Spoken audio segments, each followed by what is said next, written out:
السلام علیکم ورحمۃ اللہ وبرکاتہ۔ کیسے ہیں ناظرین و سامعین؟ امید ہے کہ آپ خیریت و عافیت سے ہوں گے۔ اللہ تعالیٰ آپ کو ہمیشہ خوش رکھے۔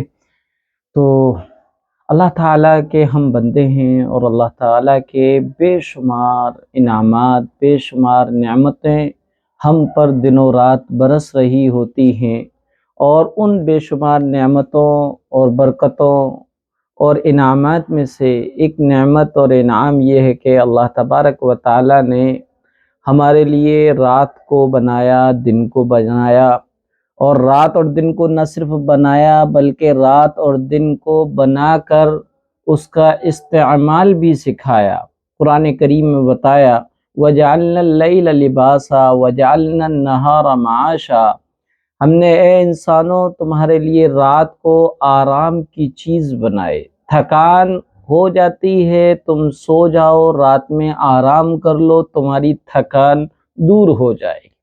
وَجَعَلْنَا النَّهَارَ مَعَاشًا، اور دن کو ذریعہ معاش، رزق و روزی کے حصول کا ذریعہ بنایا۔ یہ اللہ کا ایک نظام ہے، اس نظام کو ہم نے بدل دیا ہے، اور بڑی بڑے شہروں میں یہ نظام لاگو ہوتا جا رہا ہے کہ عام طور پر مزاج یہ بنتا جا رہا ہے کہ لوگ راتوں کو جاگنا شروع کر رہے ہیں اور دن کو سوتے رہتے ہیں۔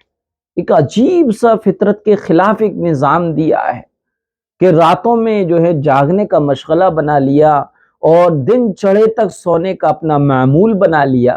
حالانکہ آپ مشاہدہ کیجئے، کسی چرند پرند درند اور کیڑے مکوڑے کو بھی آپ نے نہیں دیکھا ہوگا کہ وہ سورج نکلنے کے بعد تک اپنے بلوں میں، اپنے سوراخ میں، اپنے گھونسلے میں، اپنے غار میں، اپنے گفا میں وہ سوتا رہا ہو، بلکہ سورج نکلنے سے پہلے ہی وہ جاگ جاتے ہیں اور اپنے جاگنے کا احساس انسانیت کو کرا دیتے ہیں، اور ادھر سورج ڈوبتے ہی، رات کے چھاتے ہی وہ اپنے آرام کے لیے اپنے مسکنوں میں، گھونسلوں میں، بلوں میں اور سوراخوں میں، گفاؤں میں چلے جاتے ہیں۔ جہاں بھی جو ماند ہے، جہاں رہتے ہیں وہاں چلے جاتے ہیں اور سو جاتے ہیں۔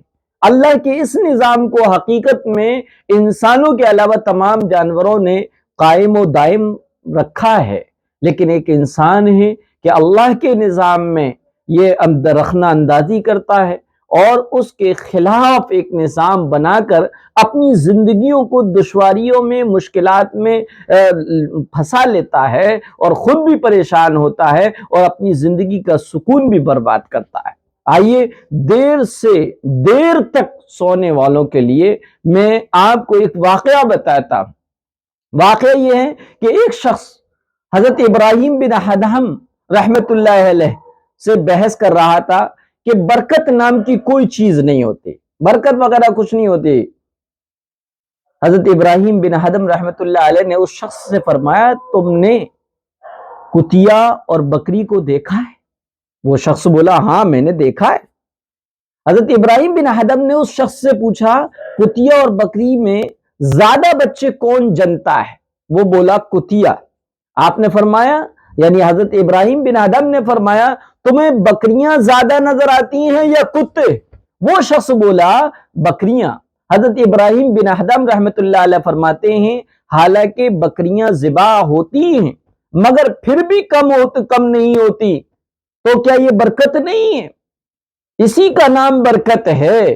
پھر وہ شخص بولا، ایسا کیوں ہے کہ بکریوں میں برکت ہے اور کتے اور کتیوں میں برکت نہیں ہے؟